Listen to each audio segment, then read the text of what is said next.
Congress party ఆదేశిస్తే ఎవరైనా ఎక్కడి నుంచి అయినా ఎప్పుడైనా కాంగ్రెస్ పార్టీ ఆదేశిస్తే నేనైనా రఘువీరారెడ్డి అంకుల్ అయినా పల్లంరాజు గారైనా ఎవరైనా పోటీకి సిద్ధం కావాల్సిందే. మిమ్మల్ని ఇంటికి పంపడానికి ప్రజలందరూ సిద్ధంగా ఉన్నారు. సజ్జల గారు మళ్ళీ చెప్తున్నాం, ఓకేనా? Okay madam. కాంగ్రెస్ పార్టీ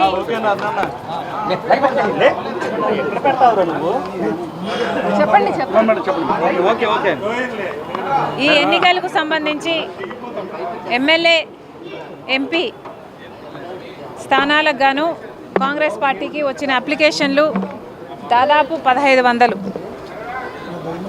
ఈ 1500 అప్లికేషన్లు స్క్రూటినీలో ఉన్నాయి. ఇంకా ఎక్కడా ఏది ఫైనల్ కాలేదు. అన్ని సర్వేలు జరుగుతున్నాయి. కాంగ్రెస్ పార్టీ పద్ధతి ఏమిటంటే, కాంగ్రెస్ పార్టీ మాకంటే లీడర్ల కంటే కార్యకర్తల కంటే సుప్రీం. కాంగ్రెస్ పార్టీ ఆదేశిస్తే ఎవరైనా ఎక్కడి నుంచి అయినా ఎప్పుడైనా ఏ స్థాయిలో ఉన్న లీడర్ అయినా దేనికైనా పోటీకైనా త్యాగానికైనా సిద్ధంగా ఉండాలి. ఇది కాంగ్రెస్ పార్టీ క్రమశిక్షణ. కాంగ్రెస్ పార్టీ కార్యకర్తలుగా, కాంగ్రెస్ పార్టీ సైనికులుగా, కాంగ్రెస్ పార్టీ నాయకులుగా, కాంగ్రెస్ పార్టీకి చెందిన ప్రతి ఒక్క కుటుంబ సభ్యుడు దీనికి రెడీ. నేను అతీతం కాదు. నేనైనా రఘువీరారెడ్డి గారు అంకులైనా పల్లంరాజు గారైనా ఇలా కాంగ్రెస్ పార్టీకి చెందిన పెద్దలు చిన్నవాళ్ళు ప్రతి ఒక్కరూ కూడా పార్టీ ఆదేశిస్తే మేము నో అనే క్వశ్చన్ ఉండదు. అది కాంగ్రెస్ పార్టీ కార్యకర్తల సైనికుల క్రమశిక్షణ.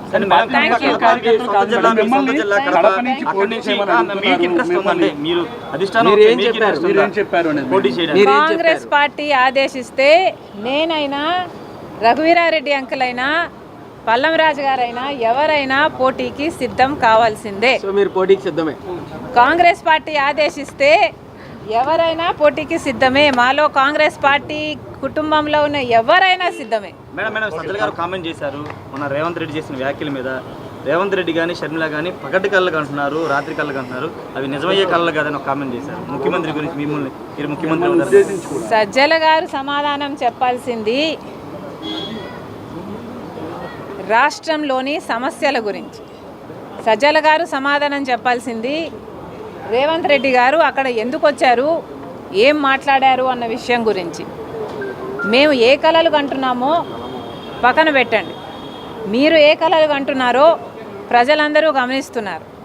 మిమ్మల్ని ఇంటికి పంపడానికి ప్రజలందరూ సిద్ధంగా ఉన్నారు. సజ్జల గారు మళ్ళీ చెప్తున్నాం, విశాఖపట్నం ప్రైవేటైజేషన్కు కాంగ్రెస్ పార్టీ ఒప్పుకోదు.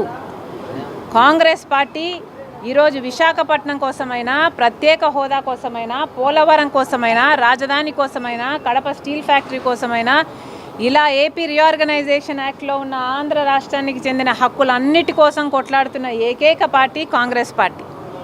ఈరోజు సజ్జల గారిని అడుగుతున్నాము. అవినాష్ రెడ్డి గారు జగన్మోహన్ రెడ్డి గారి సొంత కజిన్. మరి అట్లాంటప్పుడు వైసీపీలో ఎంపీగా ఉండి కూడా అవినాష్ రెడ్డి గారు ఎందుకని కడప స్టీల్ ఫ్యాక్టరీ కోసం ఏ పోరాటము చేయలేదు? ఇంతవరకు కడప స్టీల్ ఫ్యాక్టరీ ఎందుకు రాలేదో ముందు సజ్జల గారు, అవినాష్ రెడ్డి గారు, జగన్మోహన్ రెడ్డి గారు సమాధానం చెప్పాలి. Thank you.